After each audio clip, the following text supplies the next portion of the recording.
नमस्कार, प्रभात साक्षी news network और आप सभी का स्वागत है।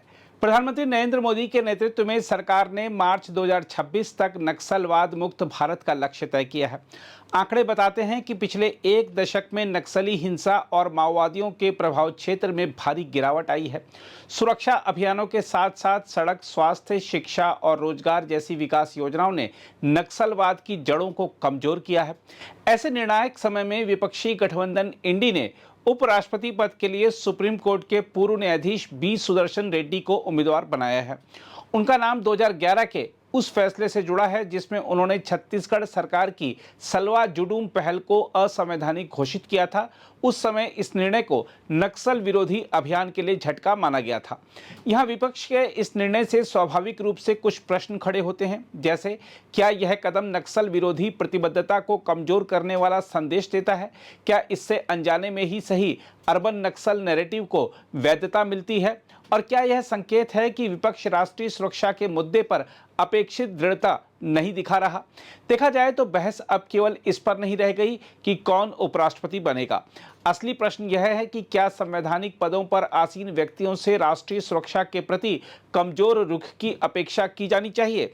उपराष्ट्रपति चुनाव एक संवैधानिक प्रक्रिया भर नहीं है, यह उस व्यापक विमर्श का प्रतीक भी बन गया है जिसमें भारत को यह तय करना है कि उसकी सर्वोच्च संस्थाएं सुरक्षा केंद्रित दृष्टिकोण को प्राथमिकता देंगी या नहीं। यह सच है कि लोकतंत्र में हर राजनीतिक दल को अपने प्रत्याशी चुनने की स्वतंत्रता है, लेकिन ऐसे समय में जब देश निर्णायक मोड़ पर खड़ा हो, तब संवैधानिक पदों के लिए चुनी गई शख्सियतों का प्रतीकात्मक महत्व और भी बढ़ जाता है। इसलिए यह सवाल स्वाभाविक है कि क्या विपक्ष के इस निर्णय से एक गलत संदेश नहीं जाएगा?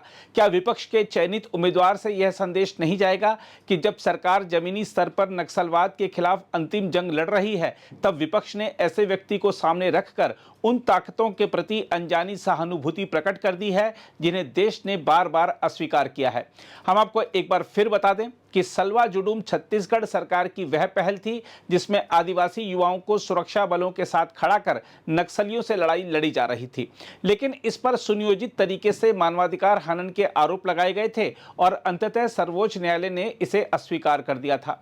हम आपको याद दिला दें कि यह मामला सामाजिक कार्यकर्ता नंदिनी सुंदर की याचिका से जुड़ा था, जिन्हें समय समय पर माओवादी समूहों से निकटता रखने के आरोपों को सामना करना पड़ा। यहां तक कि बस्तर में एक हत्या के मामले में उनके खिलाफ एफआईआर भी दर्ज हुई थी, यद्यपि बाद में उसे वापस ले लिया गया था। इस पृष्ठभूमि ने अदालत के निर्णय को और विवादास्पद बना दिया था। उस दौर की परिस्थितियों पर गौर करें तो 2011 में नक्सली हिंसा चरम अवस्था में थी। ऐसे में सलवा जुडूम पर रोक को सरकार के कई हलकों ने भारत की नक्सल विरोधी लड़ाई के लिए झटका माना था। आलोचकों के अनुसार यह कदम सुरक्षा बलों और राज्य सरकार की रणनीति को कमजोर करता था और माओवादियों को अप्रत्यक्ष समर्थन जैसा प्रतीत हुआ था। आज स्थिति बिल्कुल बदली हुई है। प्रधानमंत्री मोदी के नेतृत्व में नक्सलवाद को जड़ से उखाड़ फेंकने की दिशा में देश तेजी से कदम बढ़ा रहा है और मंजिल अब कुछ ही दूरी पर है। इसके अलावा सड़क, शिक्षा, स्वास्थ्य और रोजगार जैसी विकास योजनाओं को सुरक्षा अभियानों के साथ जोड़कर नक्सली नेटवर्क को लगातार तोड़ा जा रहा है। देखा जाए तो एक और मोदी सरकार है जो नक्सलवाद को जड़ से उखाड़ने की नीति पर काम कर रही है। दूसरी ओर विपक्ष ने ऐसे व्यक्ति को चुना है जिनकी न्यायिक पृष्ठभूमि नक्सल विरोधी प्रयासों को कमजोर करने के रूप में देखी जाती रही है।